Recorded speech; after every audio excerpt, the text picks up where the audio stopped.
Bonjour à tous et bienvenue sur la chaîne ChessMe. Aujourd'hui, je vous propose une vidéo à propos de la concrétisation d'un avantage. Mais d'abord, je vais peut-être changer l'éclairage.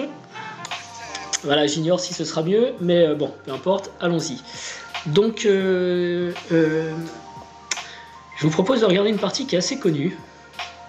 Une partie de Bobby Fischer contre Lombardi au championnat des USA en 1960, et cette partie est célèbre parce qu'elle est dans l'ouvrage de Bobby Fischer, mes 60 meilleures parties, que je suis en train de lire en ce moment. Alors justement, un petit mot là-dessus, je suis débutant en fait aux échecs, je découvre plein de choses, et notamment que les joueurs d'échecs ont plein de livres qu'ils ne lisent pas. Donc je me suis mis en tête de lire tous mes livres d'échecs, et je suis en train de lire celui-ci qui est un grand classique que j'ai depuis longtemps, mais que j'avais pas vraiment étudié. Et donc j'ai trouvé cette partie que je trouve très très intéressante pour réaliser un avantage, notamment un avantage de qualité, parce qu'en Open dernièrement, je n'ai pas réussi à réaliser cet avantage, et de voir Fischer le faire, lui qui rend tout très simple sur l'échiquier, c'est assez intéressant. Donc allons-y, on va regarder la partie. Alors déjà, je veux la montrer à partir d'ici. Là, il y a un avantage matériel, mais il y a une très très jolie combinaison des noirs ici, donc vous pouvez mettre sur pause si vous ne connaissez pas et essayer de trouver, enfin pas tout de suite d'ailleurs, mais après les blancs ici au trait jouent tour C1, et ici les noirs jouent une jolie combinaison que je voulais vous montrer avant d'aller voir vraiment l'histoire de qualité. Donc vous pouvez mettre sur pause, et sinon j'envoie la suite. Donc Fischer joue cavalier B4 qui attaque le cavalier et menace de le gagner. Donc Lombardi prend le cavalier. Ok. Dame prend C1, échec. Fou prend C1, plus ou moins forcé. Et fou prend B5, récupère la dame. Et ici, Lombardi joue cavalier D5. Un coup astucieux en fait, parce que le cavalier attaque, enfin les deux fous sont attaqués, ce sera quand même difficile de s'en sortir. Surtout qu'il y en a un qui est prêt avec échec. Mais Fischer a évidemment calculé sa combinaison jusqu'à la fin. Et insère ici un échec intermédiaire qu'il appelle la queue du scorpion en fin de combinaison. G3 il me semble, et fou prend F1.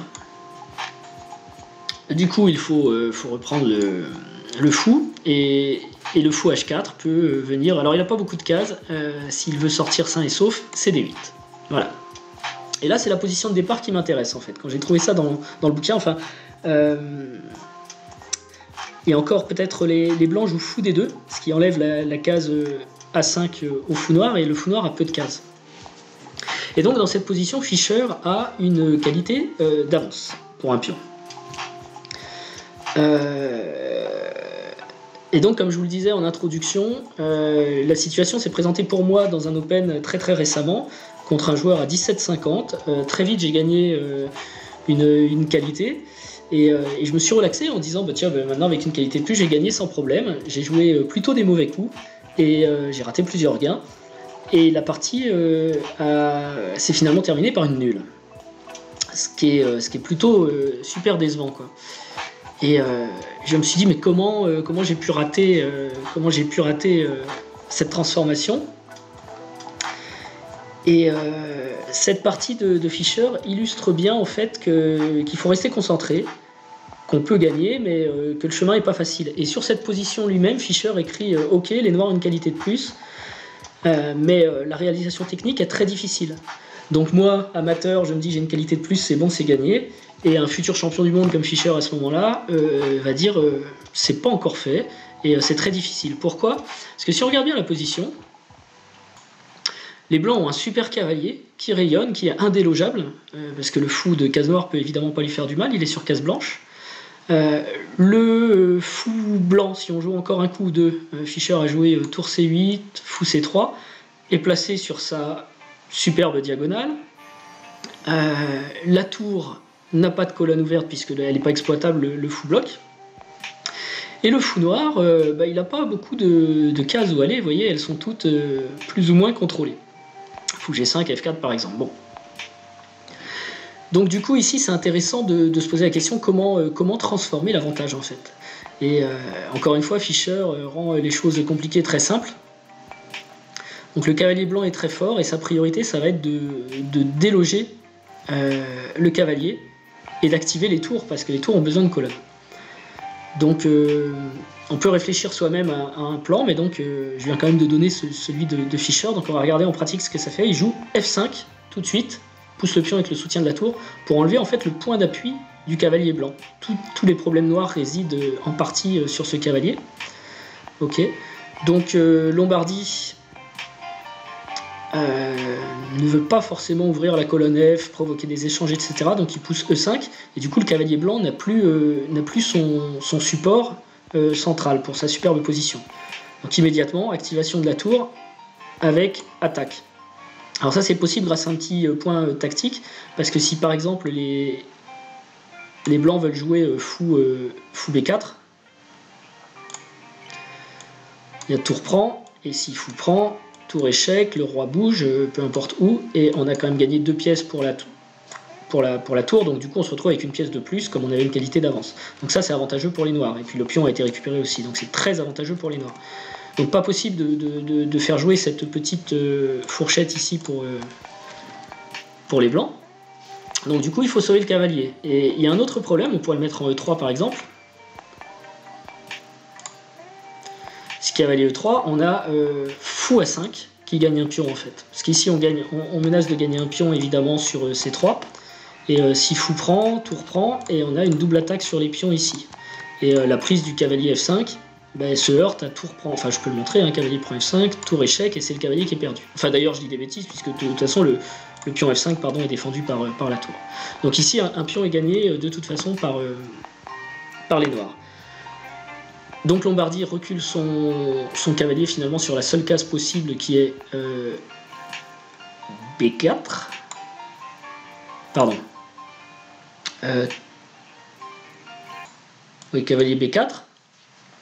Et ici Fischer peut activer son fou par fou A5 et menacer à nouveau, si le cavalier bouge, de gagner un pion en C3.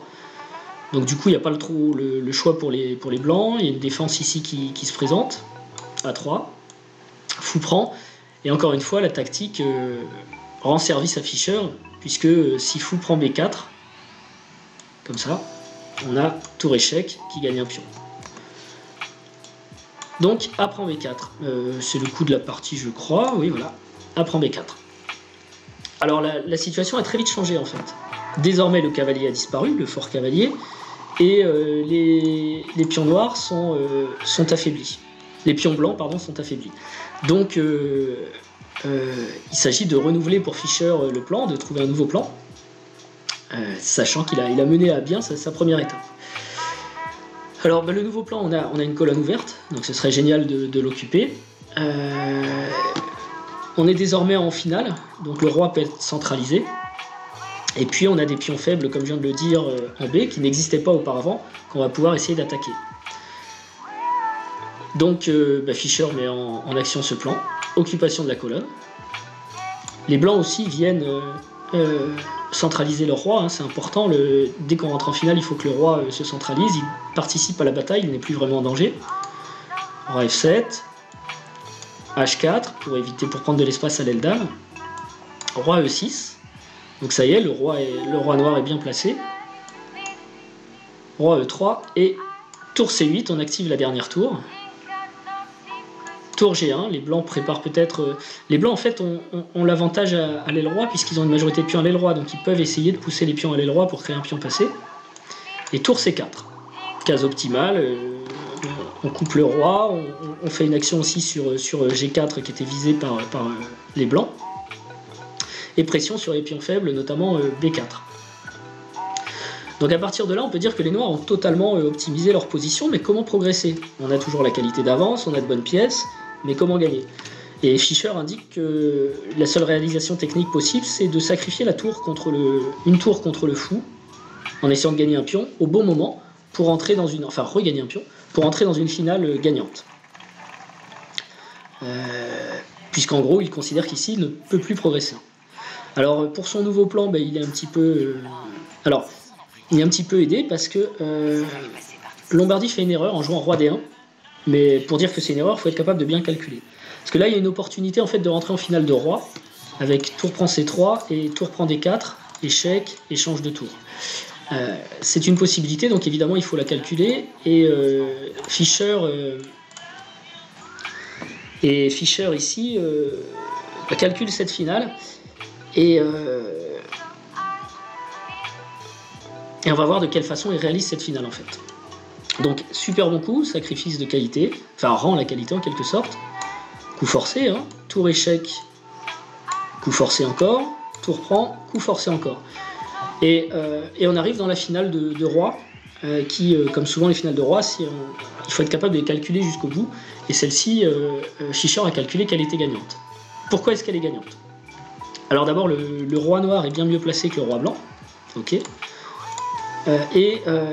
Fischer a la possibilité de créer ici un pion passé éloigné, ce qui n'est pas le cas de Lombardie, puisque lui, son pion passé n'est pas éloigné, il est plutôt centralisé.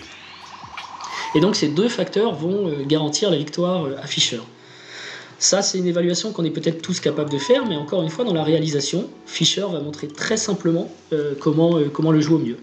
Je pense qu'il le fait toujours grâce à la planification. Donc ce qu'il planifie ici, c'est de se dire d'abord on a une case faible en C4 où le roi va devoir aller pour pouvoir complètement immobiliser le roi blanc à la défense du pion C3 en arrière. Ensuite, il sera possible de créer le fameux pion passé éloigné et d'aller gagner avec le roi sur l'aile dame. Et il y a une petite subtilité qui me plaît beaucoup, donc on va regarder. Fischer joue roi D5. Alors la finale est gagnante, mais il fallait s'en assurer avant de rentrer dedans, hein, notamment. Alors roi D2, quasiment forcé, et roi C4, on arrive sur roi C2. Pardon. Ah non, pas roi C2, pardon. Ici, Lombardie considère que son pion est défendu et il essaye de créer quelque chose à l'aile roi. Ou en tout cas de bloquer l'aile roi, de gagner un peu d'espace encore à l'aile roi. Fischer a centralisé, enfin a mis son roi sur la case optimale. Donc maintenant, il faut qu'il prépare la création de son pion passé. Alors souvent, on dit pion passé en avant, hein, c'est au pion passé de partir en premier. Mais ici, Fischer joue B6, un bon coup, parce que si B5, il y a roi prend B5. Et désormais, il menace de pousser à 5, avec de façon obligatoire la création du pion passé. Le roi blanc se rapproche de la zone d'action. Et je pense qu'ici, j'aurais probablement joué A5, et peut-être aurions-nous été nombreux à faire ça. Mais en fait, Fischer est bien plus intelligent. et en fait, il réalise qu'il n'y a pas d'urgence à créer le pion passé. Il sera créé de toute façon. Et ce qu'on veut faire une fois qu'on a le pion passé, c'est pas gagner avec ce pion passé, puisqu'il va juste servir à dévier le roi, mais c'est gagner à l'aile dame, à l'aile roi, pardon. Et donc, avant de se précipiter, puisqu'après le roi blanc sera libéré, il ira chercher le pion et reviendra très vite sur ses pas, Fischer crée la meilleure situation possible pour lui à l'aile roi. Et il joue ce que je trouve être un très bon coup, G5. G5, donc si pion prend, pion reprend, ça n'a pas changé la face du monde, hein, bien sûr. Donc sur G5, Lombardie joue H6, qui sert à peu près à rien, sinon à attendre. Et Fischer joue F4. En gros, il pousse au maximum ses pions de l'aile roi, de sorte à ce que lorsque le A5 aura été poussé, que le roi blanc sera obligé d'aller chercher le pion A, eh bien son propre roi soit prêt à soutenir un pion qui ira à dame très très vite, quoi. Donc ça c'est plutôt très optimisé de la part de Fischer. Le pion F4 se présente comme le candidat qui va gagner la partie, et avant d'ouvrir quoi que ce soit, on le positionne au meilleur endroit possible. G4 par Lombardie. Donc maintenant, plus possible de progresser pour les noirs, le pion est poussé au max, le roi bloque bien le roi C2, il n'y a plus qu'une seule chose à faire en fait, cette fois c'est de créer le pion passé, ce que fait Fischer. Alors il y a une prise ici, si on joue B5, ça sauve pas la partie, parce qu'il est possible de faire A4, roi B2, roi prend B5, roi A3, roi C4, roi prend C3, il faut encore aller chercher le pion B5, et sans trop de problèmes, les noirs vont pouvoir prendre F3 et pousser leur pion à dame. Donc Lombardie prend le pion, Lombardie prend le pion, Fischer reprend, roi B2 pour aller chercher, A4, on pousse au max, roi A3, opposition en prenant le pion, et désormais c'est très facile à gagner bien entendu, puisqu'il suffit de jouer roi D4, roi B4, roi E3, et F4 ira à dame bien avant que H6 soit prêt à y aller. Donc voilà, un avantage transformé de très jolie manière par Fischer, et je voulais vous montrer un peu à l'image de la partie d'Anand sur la réalisation d'un plan, un plan de concrétisation d'un avantage ici, où quand même les blancs semblent avoir une position assez solide. Donc je remontre, hein, d'abord déloger le cavalier qui est beaucoup trop fort, activer la tour, profiter un petit peu des thèmes tactiques pour échanger les pièces et notamment ce cavalier fort. Ensuite occuper les colonnes ouvertes, centraliser le roi, optimiser toutes les pièces, et une fois qu'elles sont optimisées, trouver le bon moment pour entrer dans une finale totalement gagnante, qu'on réalise en bloquant le roi blanc en défense, et en préparant des pions pour aller à dame sur l'aile roi avant de créer le pion passé éloigné, de sorte à ce que, une fois que le pion passé éloigné est créé, le gain soit très simplifié, et il n'y a aucun contre-jeu blanc. Voilà, c'est la petite partie que je voulais vous montrer aujourd'hui, ou plutôt le petit exercice en quelque sorte, la réalisation limpide d'un avantage par Bobby Fischer. Je vous remercie, mettez un pouce bleu si ça vous plaît, je suis content d'avoir un petit peu de temps de repositionner des vidéos, donc si ça vous intéresse, ça me fait plaisir aussi, et je vous dis à très bientôt, au revoir.